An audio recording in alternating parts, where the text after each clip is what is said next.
This energetic medium gives us abilities which transcends human limitations.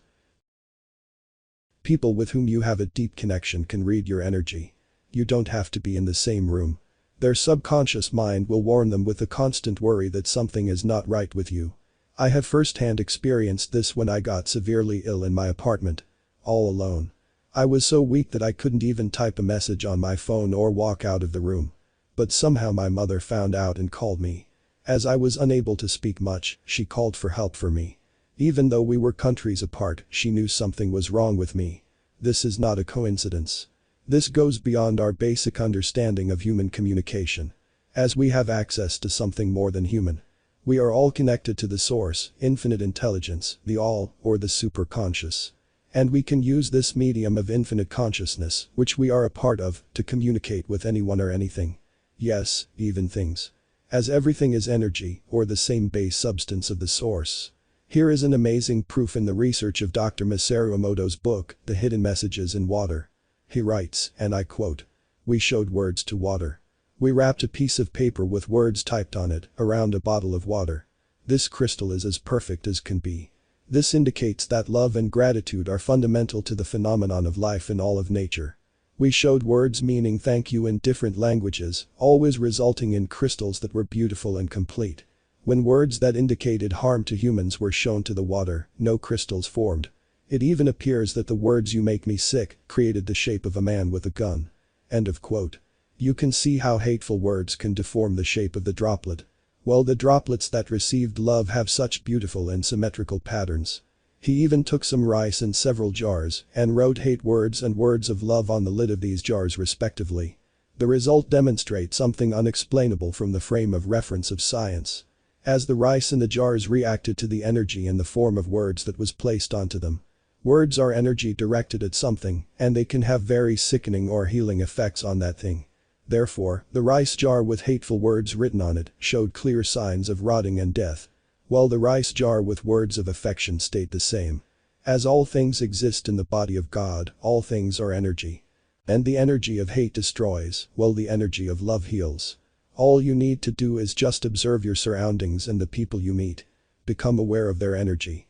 You already do this on a subconscious level.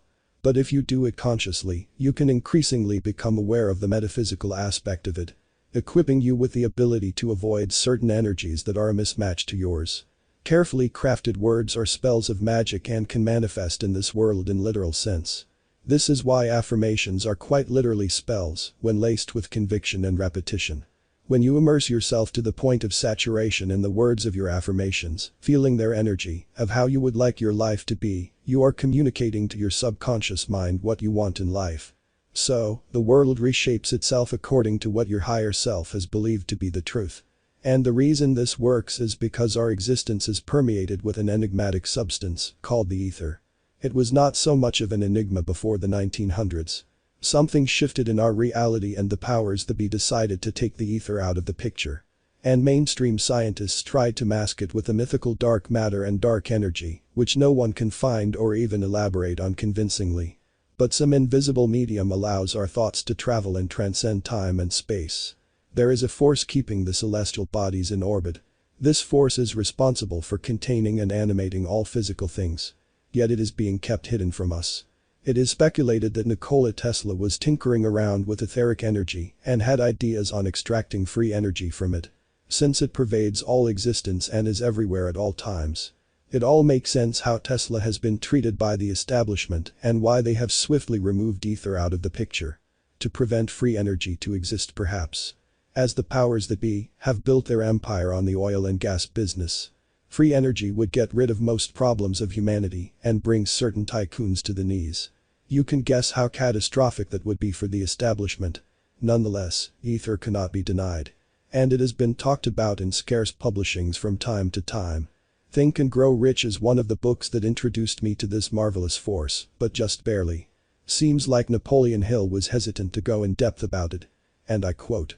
When Henley wrote the prophetic lines, "I am the master of my fate, I am the captain of my soul," he should have informed us that we are the masters of our fate, the captains of our souls, because we have the power to control our thoughts.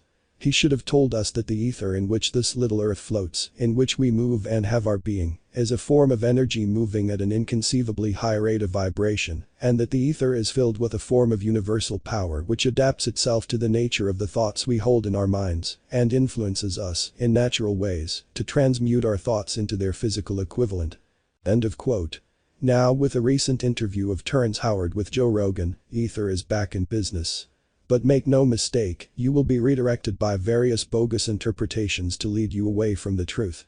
The ancients knew the ether intimately. It was called the all, by the Hermetics. The non-physical was considered to be more real and more substantial than the physical, by the ancients. It is only in this recent century that the scientists only pay attention to the physical phenomenon and shun the ether, as it doesn't pay their research grants. Grants are paid by those who own everything related to energy or any mega industry. Therefore, you will not find the truth about this reality from the mouths of the indoctrinated or paid-off intellectuals. You may have to dig through the timeless knowledge of the ancients to find the magical elixir. We are magical immortal beings having a temporary experience here, in this realm. Our human garment might be limited to what it can achieve. But what is giving life to this body is beyond physical. It is that substance that animates everything. This substance is magical. So, your words are magic and so are your thoughts, so long as you charge them with the energy of conviction. Speak your desires into being with conviction. Knowing that you are one with the all, the ether, the superconscious. You have direct connection to God in simple terms. This removes all the limitations of this world and removes the middleman out of the picture. As Neville said in his lecture called Our Real Beliefs. And I quote. Buy your religion wholesale. Go to the maker. Go to the source. Don't buy it retail from some man in between. No one between you and the source. You go right into the depth and buy your religion wholesale by going to the source, which is your own wonderful human imagination, your own I amness. That's God. End of quote. If you go to the causal realm and speak things into being, you imagine things as you would like them to be and not how they are. God will be pleased with you, as your own wonderful human imagination is God, as Neville Goddard said.